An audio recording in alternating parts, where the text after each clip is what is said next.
noite a todos e a todas.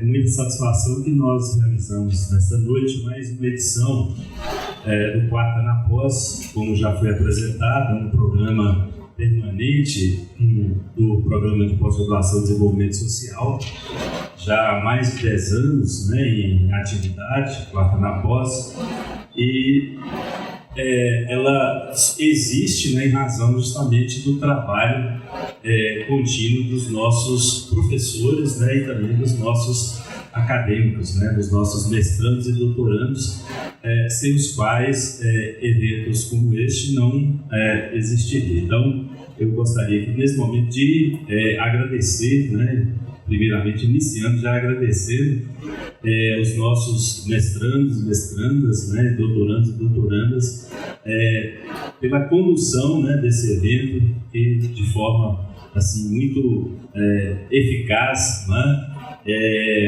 apresenteia não só a Unimontes, mas toda a comunidade acadêmica aqui de Montes Claros, com este evento Quarta na Pós. E nesta noite nós temos o prazer de ter aqui o professor Leonardo Avritzer, que dispensa a apresentação, entretanto aqui para cumprir a praxe de leitura do seu currículo aqui, um extrato apenas do seu currículo. O professor Leonardo Avritzer possui graduação em Ciências Sociais pela Universidade Federal de Minas Gerais, mestrado em Ciência Política pela Universidade Federal de Minas Gerais, doutorado em Sociologia Política na New School of Social Research e pós-doutorado pela Massachusetts Institute of Technology.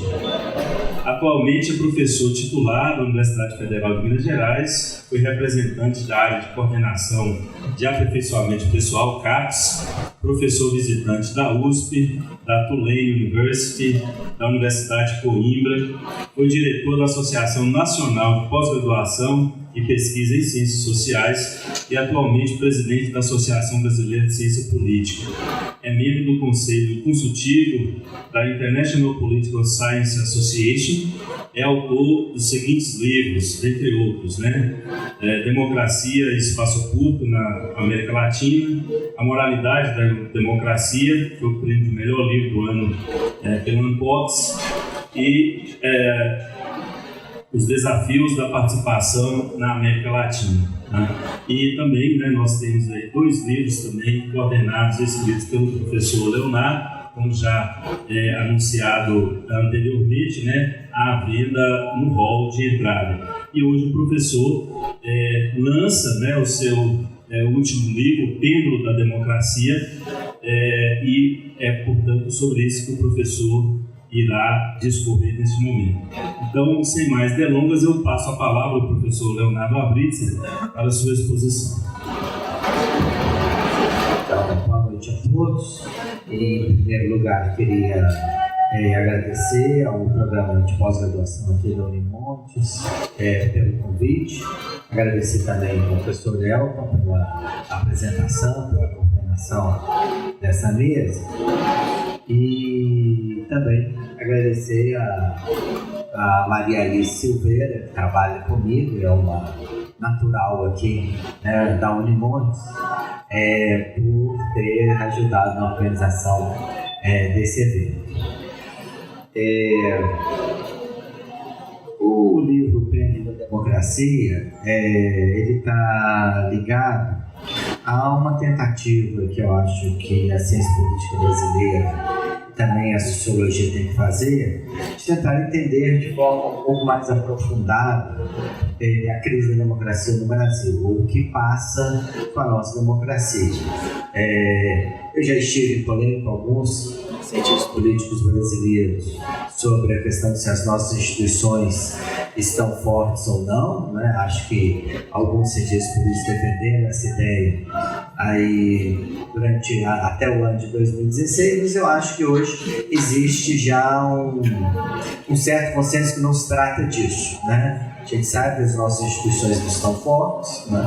Elas não estão porque, se a gente perguntar para os cidadãos se eles têm confiança nelas, eles vão dizer que não, né? E nós temos no nosso projeto, o INCT Estudo de Democracia, a gente faz survey sobre democracia, fizemos um em 2018 e acabamos de fazer um outro, né? E a gente vê que confiança em partidos políticos é menos de 10%, no Congresso Nacional, na própria presidência, estados do ano passado, a gente agora vai renovar, né? Então, a gente sabe que os brasileiros não têm alta confiança nas suas instituições, mas também não se trata apenas disso, né? Assim, semana sim e outra também a gente vê pessoas convocando manifestações contra o Supremo Tribunal Federal, contra o Congresso Nacional, né? E evidentemente que isso não ocorre numa democracia que está consolidada, né? Então, o nosso problema é compensar, né, esse momento que a democracia brasileira vive hoje. Meu ponto de partida, que também foi o ponto de partida de um livro anterior chamado Em Paz e Democracia no Brasil, é de que nós tivemos, pelo menos até 2014, alguma coisa que a gente pode chamar de uma construção democrática exitosa, né? O que seria essa construção democrática exitosa, né? Eu caracterizo esse período mais exitoso da nossa construção democrática por 4 características, né? Em primeiro lugar, pelo fato de que as eleições presidenciais, mas não apenas as presidenciais, mas principalmente as que elas são indicador disso, as eleições presidenciais entre 1989 e 2010, elas tiveram seus resultados aceitos por todos os atores políticos, né? Então, essa é uma diferença entre esse período que nós vemos e o período democrático anterior, onde a democracia frequentemente era questionada, né? Lembrando aqui aquela famosa frase do Carlos Lacerda, né? O Juscelino Kubitschek não pode ser candidato, se ele for candidato não pode ser eleito, e se ele for eleito não pode tomar posse, né? A famosa frase do Carlos Lacerda dos anos 50, que mostra uma visão muito diferente disso que nós tivemos pelo menos entre 1989 e 2010, né? Então, essa é a primeira característica que eu gostaria de mencionar para vocês aqui. Evidentemente, nós temos também uma questão que eu acho que é interessante, que já foi colocada por alguns cientistas políticos também, que é nós conseguimos finalmente no Brasil, né, não sei se isso persiste hoje, esse pode ser um tema da nossa discussão, nós conseguimos consolidar 2 partidos que se revezaram na presidência entre 1994 e 2014, né, se revezaram não apenas na presidência, mas também enquanto os principais contendores das eleições presidenciais, né, PT e PSDB, cada um deles ou ganhou ou ficou em segundo lugar nas eleições entre 94 e 2014, quando um deles não ganhou, passou para a oposição, o que mostra também uma certa consolidação de uma ideia de situação e de oposição. Mas chama atenção para uma questão apontada por um importante cientista político inglês, Timothy Power, onde ele vai dizer que também era sinal de um certo amadurecimento democrático o fato de que as políticas de um desses partidos não eram desfeitas pelo outro no momento que ele chegava à presidência, né? Então, o Partido dos Trabalhadores não desfez a estabilidade fiscal, assim como o PSDB começou a reconhecer a importância das políticas sociais, especialmente do Bolsa Família, a partir do fim da década passada. Portanto, a ideia não é que a democracia era um jogo, vamos dizer, de destruição mutuamente assegurada, vamos dizer, mas ela era foi um sistema nesse período no qual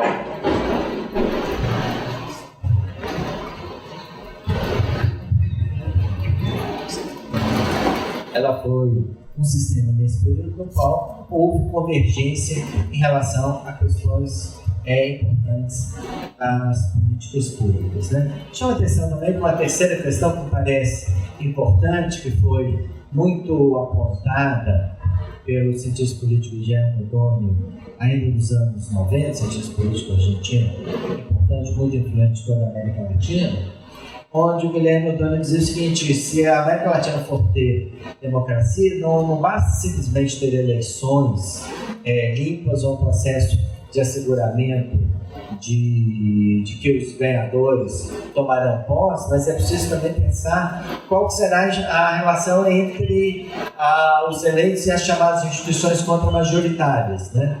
Pensando aí especialmente o Poder Judiciário, o Supremo Tribunal Federal, mas também o próprio Ministério Público Federal pode ser considerado uma instituição contra-majoritária. E o Ottoni era até bastante pessimista em relação à possibilidade que, seja no Brasil, seja na Argentina, dois países que ele viveu, trabalhou, escreveu sobre eles, de que essas instituições fossem aos poucos sendo asseguradas, mas a verdade também é que, com o tempo, o STF no Brasil e também o Ministério Público Federal assumiram uma certa independência, uma certa autonomia. A ideia de revisão constitucional foi se consolidando também no nosso país, então também podemos por aí pensar em um êxito relativo da nossa democracia nesse período anterior. E por último, eu gostaria de mencionar aqui, eu apresentei também o livro em Brasília essa semana, acabei tendo uma discussão sobre isso com alguns colegas da UNB, e essa é uma questão que eu acho que também é importante, ainda que ela esteja um pouco mais presente no livro, que esse período também foi um período de ampliação da participação, né? De ampliação da participação em diversos sentidos, né? De formas de deliberação sobre políticas públicas que foram aceitas pelos principais atores políticos ao longo de todo o período, né? Vamos dizer, só quando de fato começa a haver um certo conflito em relação a todos esses três itens que eu mencionei anteriormente, é que também aparece a discussão em torno do Decreto 8243, né? Que tentava institucionalizar uma política nacional de participação social. Então também a gente pode dizer que os diferentes atores políticos em diferentes momentos desse período aceitaram as formas ampliadas de participação social.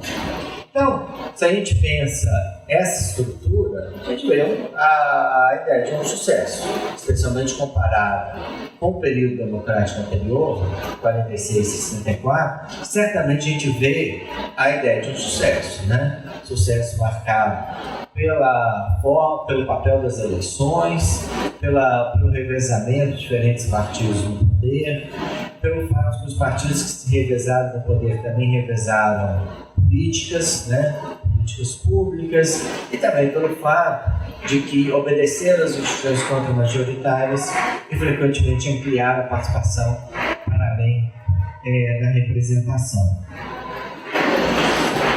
É difícil precisar claramente o período no qual, ou o momento no qual esse arranjo que eu tentei descrever aqui começou, vamos dizer, a não mais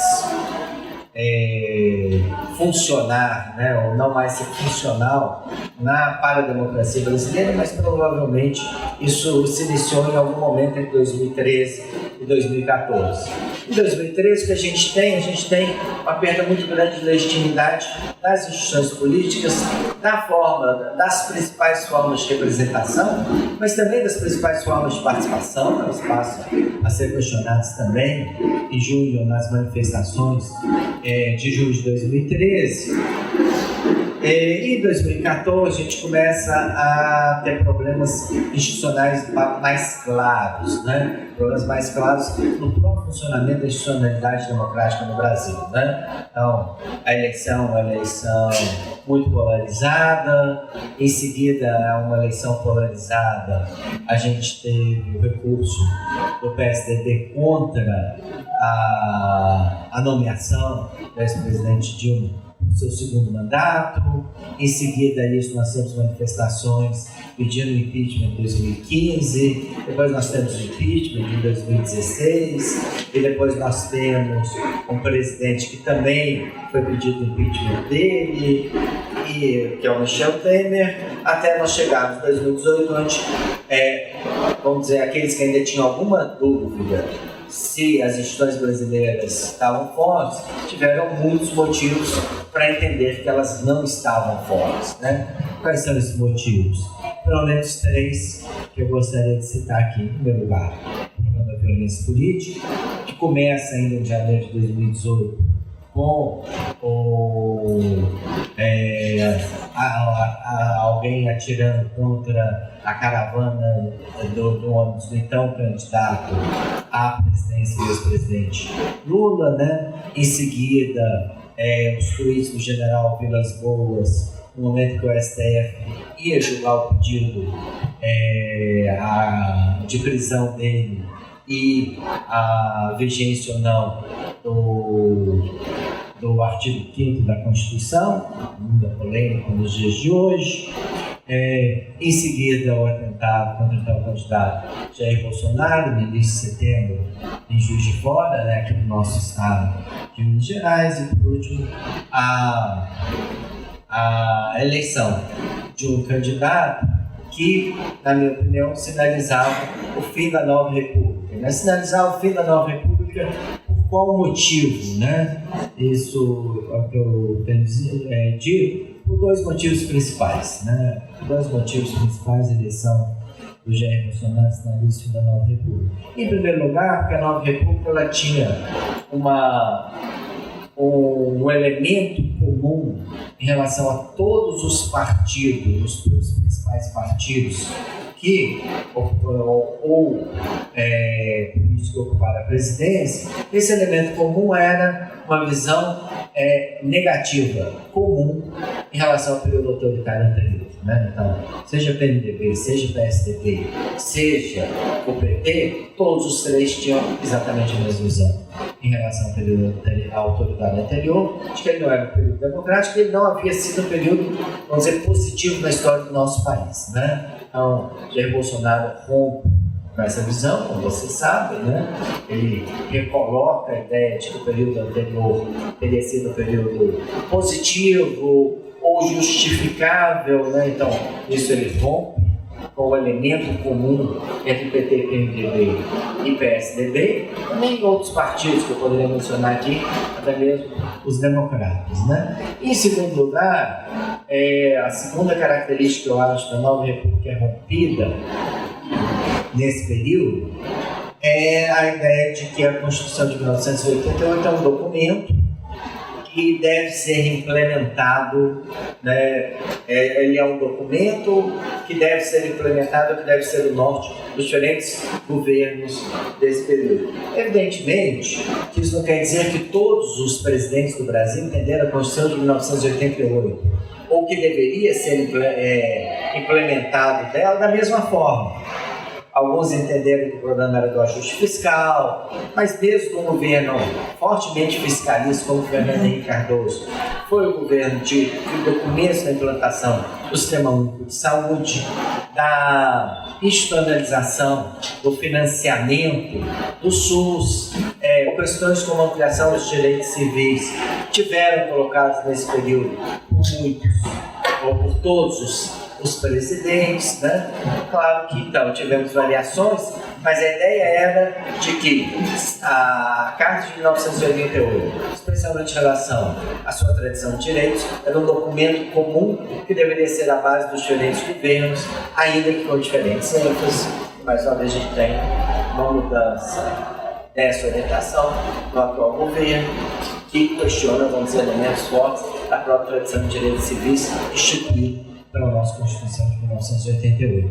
Então, vamos dizer, temos motivos suficientes para entender que algo passa com a democracia brasileira. A questão é o que passa e como entender as suas principais características. O meu livro tenta dar uma contribuição nessa direção. E a contribuição que eu pretendi dar ela tem a ver com uma questão que eu acho que é bastante interessante, que é a rapidez, né? Ou seja, nós estamos falando aqui de um período de 4, 5 anos, nós estamos falando de um período de construção democrática mais ou menos constante, quase 30 anos, e um período de regressão de quase 5. Uma questão é bastante interessante e a gente teria que enfrentá-la para entender o que eu chamo então de regressão democrática, que é a ideia de que a regressão democrática se deu de forma muito mais rápida do que a própria construção democrática. Os elementos que a gente tem de regressão democrática, eles ocorreram muito mais rapidamente, mas uma questão que me levou a tentar trabalhar de forma um pouco diferente essa questão foi o fato que eu fui percebendo ao longo desse período que os elementos da regressão democrática eram muito parecidos com as disputas em torno da democracia do período democrático anterior, né?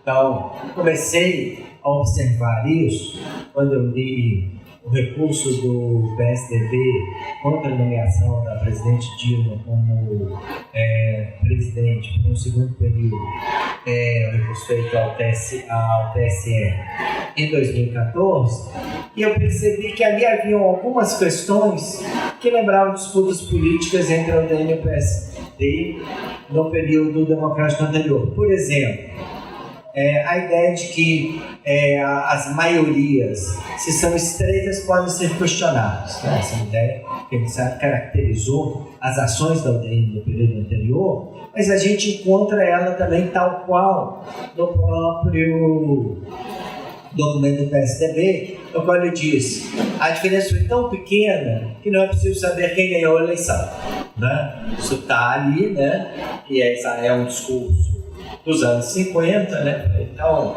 algumas questões do período democrático anterior estariam voltando mais rapidamente, né? Isso foi uma questão que eu me perguntei. Em seguida, veio o impeachment, e o impeachment brasileiro ele tem características muito interessantes, né? Interessantes para nós, cientistas sociais, cientistas políticos, né?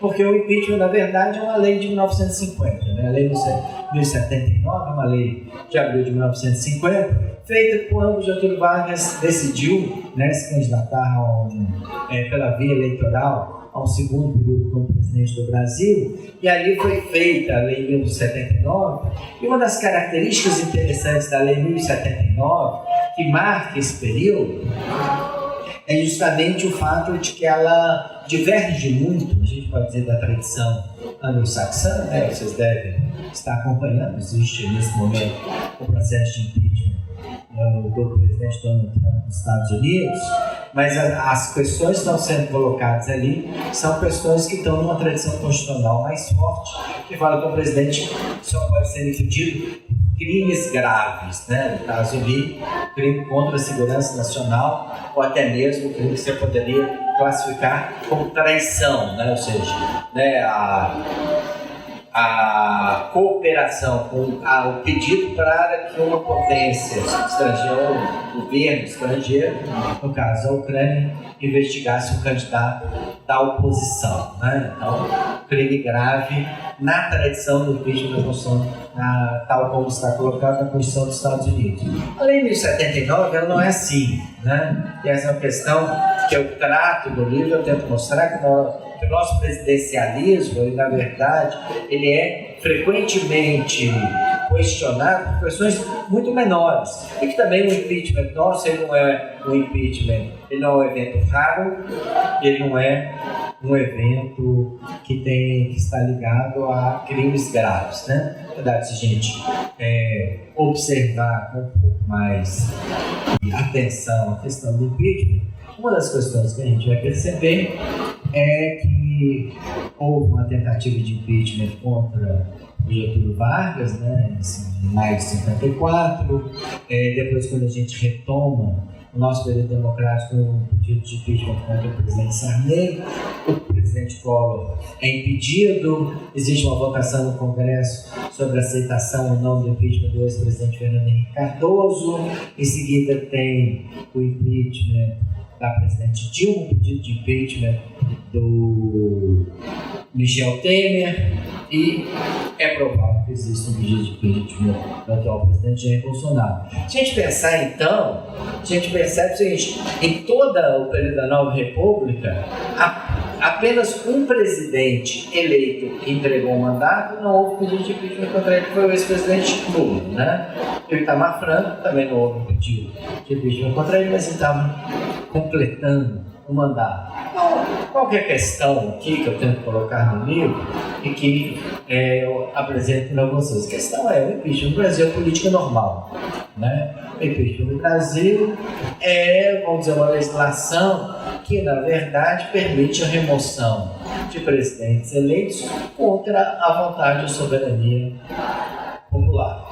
Bom, nós temos esse problema na nossa democracia, um problema que ainda não encontra, vamos dizer, para o qual nós ainda não encontramos uma boa solução dentro do funcionamento das nossas instituições democráticas.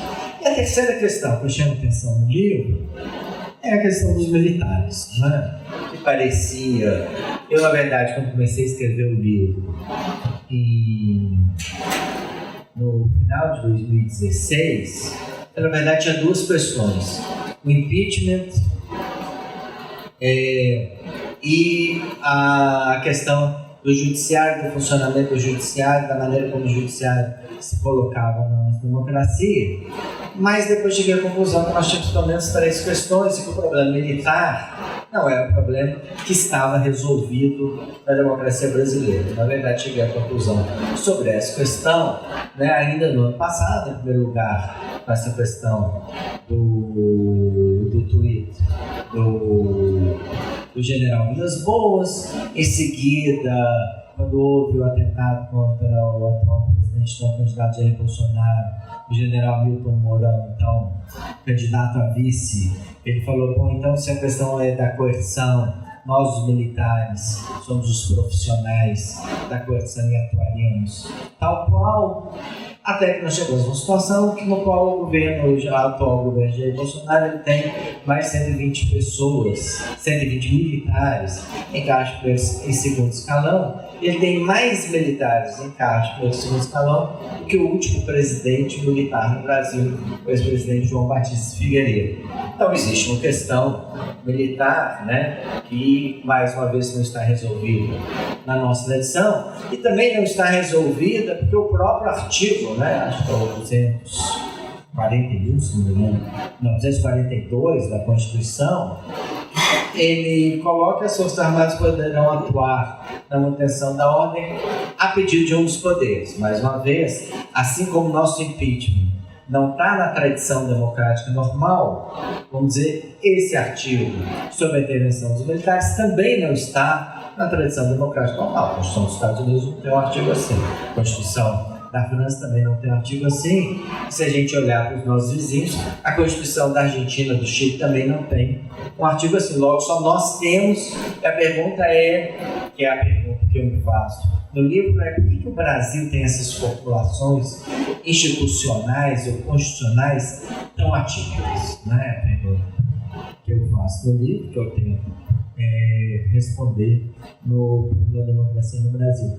Quando eu fui, então, responder essas questões e cheguei à conclusão que nós temos grandes elementos comuns em relação ao período entre o pós-guerra e os dias de hoje, eu pensei então o seguinte, né, quem sabe a gente não analisa a crise da democracia brasileira pensando não apenas, vamos dizer, o problema atual que aconteceu nos últimos 5 anos, mas quem sabe a gente não tenta perceber que existe, vamos dizer, aquilo que a gente poderia chamar de uma longue durée, né? Ou uma longa duração, que é um termo que o historiador francês Fernand Braudel usa e que eu então tentei adaptar e usar para analisar a democracia brasileira, ainda que de uma forma um pouco diferente da do Fernand Braudel. Porque o Fernand Braudel, ele fala de longue durée como um período de centenas de anos. Eu estou tentando pensar esse período, vamos dizer, do pós-guerra até agora, esse período de 70 e poucos anos da democracia brasileira e a instabilidade da democracia brasileira nesse período. Quando eu resolvi, então, analisar esse período, eu pensei o seguinte, mas o que se discutia sobre a democracia brasileira nos anos 40, especialmente depois da nossa redemocratização em 1945. E aí isso aí me levou a ler mais uma vez o livro Raiz do Brasil, de Sérgio Buarque de Holanda. E o Sérgio Buarque de Holanda tem uma discussão no final do Raiz do Brasil sobre a nossa vocação democrática ou não. E eu tentei voltar a essa questão e ela me ajudou a elaborar essa ideia do pêndulo. O que o Sérgio Buarque de Holanda diz, e que é bastante interessante no Raiz do Brasil, e vale a pena a gente mencionar, que o Raiz do Brasil tem duas edições bastante diferentes, né? Tem uma edição dos anos 30, que está muito de acordo com o espírito da época, está também muito de acordo com o meu argumento, né? Ali não existe esse capítulo, que é o último capítulo do Raiz do Brasil, que chama Nossa Revolução, onde ele discute a democracia, né? E, na verdade, o livro termina com um tom bastante pessimista em relação à vocação democrática dos brasileiros. Não, por acaso, esse livro está bastante, vamos dizer, de acordo com outros livros que estão sendo produzidos naquele período dos anos 30 e que também tem fortes dúvidas sobre a democracia brasileira. Oliveira Viana, Populações Meridionais do Brasil, Azevedo Amaral, Estado Autoritário. Uma série de autores estão ali naquele momento discutindo o Brasil. Todos eles estão dizendo o seguinte: olha, esse país não tem uma vocação democrática.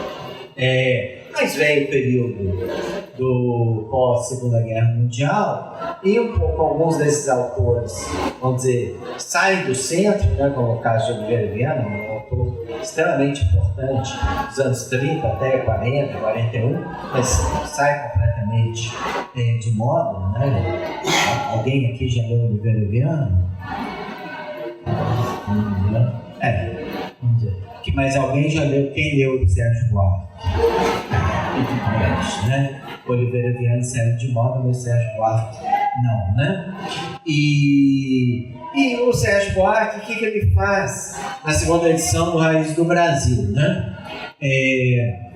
Ele acrescenta um capítulo, retira algumas partes, né, onde ele expressava dúvidas sobre a nossa vocação democrática, acrescenta esse último capítulo da nossa Revolução, e nesse último capítulo ele discute os problemas da construção democrática no Brasil. E ali ele tem uma frase, eu vou tentar citar de cabeça, que estou sem o livro aqui, mas eu lembro dela, não preciso, que ele diz o seguinte: não é possível também afiançar-se a nossa incompatibilidade absoluta com a democracia, né? Essa é uma frase que está no final do Raiz do Brasil, e que é uma frase que faz parte daquele momento otimista, vamos dizer, em relação à democracia, que o conjunto dos autores e atores políticos partilham, né? Então eu fui essa frase do Sérgio Buarque de Holanda e falei: o que essa frase na verdade quer dizer? Na verdade, né, o Sérgio Buarque de Holanda ele tem essa interpretação, o grande clássico da nossa possível vocação democrática. Mas se a gente for pensar um pouco mais detalhadamente essa frase, a gente vai ver que ela não é tão otimista assim. Ele diz, o que ele diz nessa frase? Não é possível afiançar a nossa incompatibilidade absoluta, né, da democracia. É isso que ele diz, né? Mas ele também vai dizer, mas por quê? Ele vai dizer por duas coisas. Porque ainda que a gente não tenha uma tradição liberal muito forte no Brasil, e não tivemos, né? Nosso império não tem divisão de poderes, o nosso império tem um poder moderador, a gente não tem uma tradição republicana até 1891, não existe Supremo Tribunal Federal no Império, né? Todos esses problemas certamente fazem diferença na nossa tradição democrática, na nossa falta de tradição democrática. Mas Sérgio Buarque de Holanda ali diz o seguinte: olha, de alguma maneira, para quem não tem, para quem está na tradição do liberalismo, não tem uma tradição liberal, nós até que fomos capazes de tangenciar bem essa tradição. Porque, vamos dizer, ele vai dizer, o homem cordial, né? A ideia de que o homem cordial, ele nos auxilia nesse tangenciamento da tradição liberal, né? Por quê? Porque ele cria estruturas de tolerância que, numa sociedade que não é liberal, a gente sabe, né? Que o liberalismo ou a tolerância vem da tradição liberal, mas não tendo a tradição liberal, ele cria essas estruturas, né? A segunda coisa, ele fala assim, nós somos americanos, né? E a vocação dos americanos é a inovação e a democracia, e ainda que nós sejamos diferentes do nosso vizinho do norte, nós também temos essa tradição americana de vocação pela democracia, né? Então, em cima dessa discussão do Sérgio Buarque de Holanda, eu tento fazer uma discussão sobre momentos otimistas, momentos pessimistas em relação à democracia no Brasil, e é isso que na verdade me levou então a essa ideia. Ou seja, o livro do Sérgio Buarque de Holanda ele está numa tradição, vamos dizer, de momentos otimistas em relação à democracia. Na verdade, eu acho que é possível dizer que o Brasil tem aqueles momentos que são absolutamente otimistas em relação à democracia, ou todos vão dizer, surfam na onda democrática, né? Sérgio Buarque surfou, né? Mais do que isso, achou que na verdade ele tinha de fato superado esses momentos, né? Quando ele escreve a segunda edição do livro dele em 1948, como nós também surfamos na onda democrática entre 85 e 90, 94, quando houve a nossa democratização, foi escrita a Constituição de 1988, mas o meu ponto é o seguinte, né? O meu ponto é, dos momentos da onda democrática no Brasil, todos são democráticos, né? Então, assim, ninguém defendia, né, a herança autoritária em 1985, ou nas eleições de 86, ou durante a feitura da Constituição em 1988, né? Então, os momentos otimistas, todos são democráticos no Brasil. Mas o que eu tento chamar a atenção no livro, né? Que é o que eu tento aqui colocar, então, como contribuição para essa discussão. Que elementos institucionais não democráticos que vão permitir a regressão democrática, eles permanecem ativos na nossa tradição mesmo nesse momento. Então, ninguém defendia a volta dos militares à política, mas o capítulo 242 da Constituição, ele está lá, ele diz que os militares poderão intervir a chamada de um dos poderes constituídos, né? Ninguém defendia a ideia de uma soberania limitada pelo impeachment, mas a Lei 1079, que é uma lei extremamente pouco democrática em relação ao problema presidencial, ninguém achou que deveria derrubá-la ali no momento que a Constituição de 1988 foi feita, né? Ou mesmo a nossa justiça eleitoral tem fortes elementos que eu chamo no livro de antissoberanos. Então, na verdade, esse que é a minha tentativa no livro. A minha tentativa no livro é apontar, dar uma resposta sobre por que a regressão democrática é tão rápida. E a resposta é porque a possibilidade dela está inscrita nas instituições políticas brasileiras. E é por isso que quando a democracia no Brasil começa a não ir muito bem, a gente vê todos esses elementos, na verdade, voltando.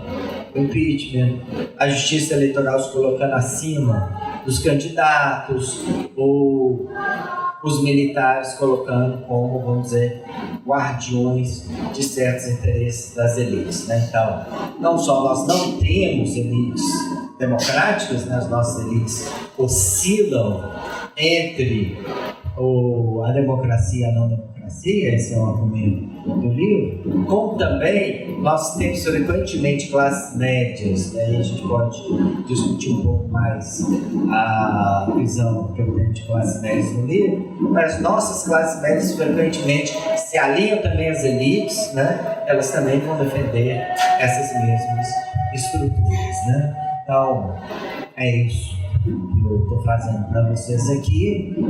Não fui muito otimista, também não prometi ser, né?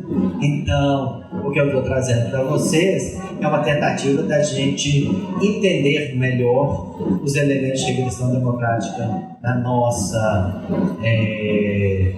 democracia e como que esses elementos de regressão democrática eles operam de forma pendular e faz com que a regressão democrática seja possível em diferentes momentos. Também, só para terminar, não falei aqui de golpe e não trabalho no livro com uma ideia de golpe. Na verdade, o que eu fiz no livro foi uma teoria crítica em relação à ideia de golpe. Por quê? Porque, na verdade, o problema não é de uma ruptura completa com a democracia e com a legalidade. O problema nosso é de uma degradação constante das instituições políticas que não permite ser analisada enquanto uma teoria do golpe, mas certamente coloca a nossa democracia em risco. Obrigado.